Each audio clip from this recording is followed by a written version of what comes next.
Se eu for pensar em Alzheimer, e aí a gente já falando de prevenção. Se eu hoje sento com você, com 40 e poucos, e falo assim, pô, Denis, cara, eu já tenho uma história na minha família, eu queria me cuidar mais, eu já passei com a Kelly, já falou sobre a minha dieta direitinho. Cara, o que você acha que é interessante eu entender para longevidade nessa parte neural que a gente vai pensar? Eu vou te falar uma coisa.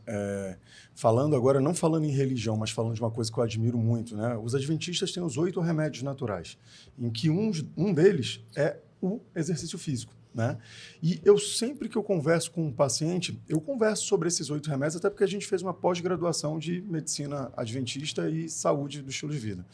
E a importância do exercício físico ela é muito, muito, muito subestimada, assim como a importância da água. Porque parece uma coisa muito comum. Se eu falo para você, olha, eu tenho o lecanemab, é um anticorpo monoclonal muito novo que trata Alzheimer. Caramba, isso é interessante. Mas eu te falar que o melhor remédio para prevenir Alzheimer é exercício físico, parece uma coisa, como a Kelly falou, muito simples. Né? Mas isso é tão simples. É simples, mas as pessoas não fazem.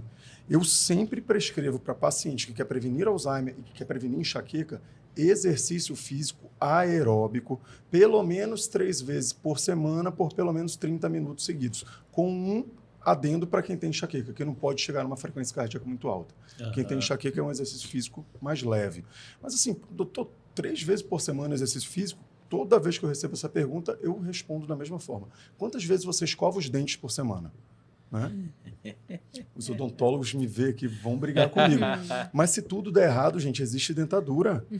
E se a gente não gostar da dentadura, ainda tem implante, ainda tem, né? Mas se aquele tártarozinho que tu está acumulando aqui no teu coração, no teu cérebro, não tem jeito, não tem cérebro novo. Hoje a doença que mais mata, eu não estou nem falando de doença neurodegenerativa, estou te falando de algo que pode te deixar sequelado e dependente de uma forma assim, até vexaminosa, né? Porque é o que eu falo, eu tenho muito paciente que está muito bem de vida, mas que está sendo limpado pela esposa com 60 e poucos, 70 anos, porque está sequelado de AVC. A doença que mais mata no Brasil é o AVC hoje, né? E a gente conseguiria prevenir isso com exercício físico aeróbico diário. A diário é muito, então escova os dentes 3 vezes por semana. E vira uma prescrição médica, né, Denis? Vira prescrição. Hoje está na prescrição. Prescrição médica. Você coloca o medicamento que é necessário, mas coloca o estilo de vida que a pessoa precisa adotar, porque senão você só vai estar tampando o sol ali com a peneira e não vai você só está remediando o sintoma. E aquele velho papo, né, Kelly, assim, que a gente conversou muito até na pós-graduação, né? Porque o médico ele tem costume de falar, olha, você tem que se alimentar bem, fazer exercício. Tá, mas o que é se alimentar bem? O que é exercício? O que eu tenho que fazer? Então, hoje a gente coloca na prescrição. Eu prescrevo 40 ml por quilo de peso de água por dia. Quantos quilos você tem? Você tem que tomar, então, 2 litros e 600. Eu quero que você traga... Você está reclamando da enxaqueca, quer melhorar? Eu quero o teu diário do consumo de água por dia. Isso. Tem que trazer paciente, fica com vergonha de não trazer para mim, porque eu cobro. O nome disso é mudar o estilo de vida, e você resolve a doença. É lá que está você, na segunda alimentação, desembrulhe menos e descasque mais. Tem até a provinha, né? Mas é verdade. Faz uma prova. Você sabe que eu faço... E isso eu aprendi com 2 pessoas extremamente inteligentes que falaram a mesma coisa em épocas completamente diversas. Salomão, que fez Provérbios da Bíblia, e Albert Einstein. Eles falaram a mesma coisa sem um saber do outro. Eles falaram, qual é a definição de loucura? É você ter atitudes diferentes e esperar resultados iguais.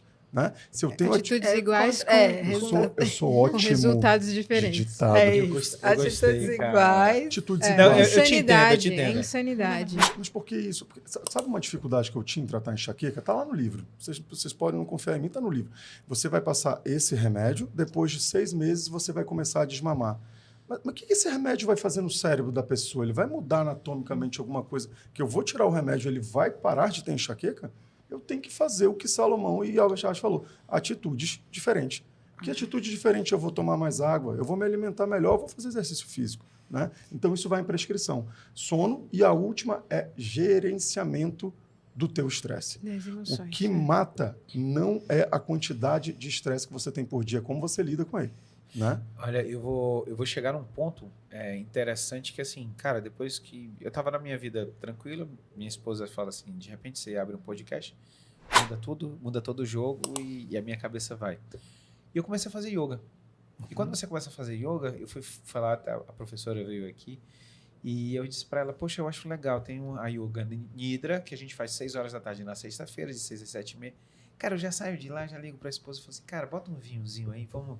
Porque você sai outra pessoa. E eu falei assim, poxa, é legal porque ele apaga todos os problemas que a gente tem. Ela falou assim, não, você bota o problema no tamanho e no lugar dele. Aí você pega esse problema, você joga e maximiza.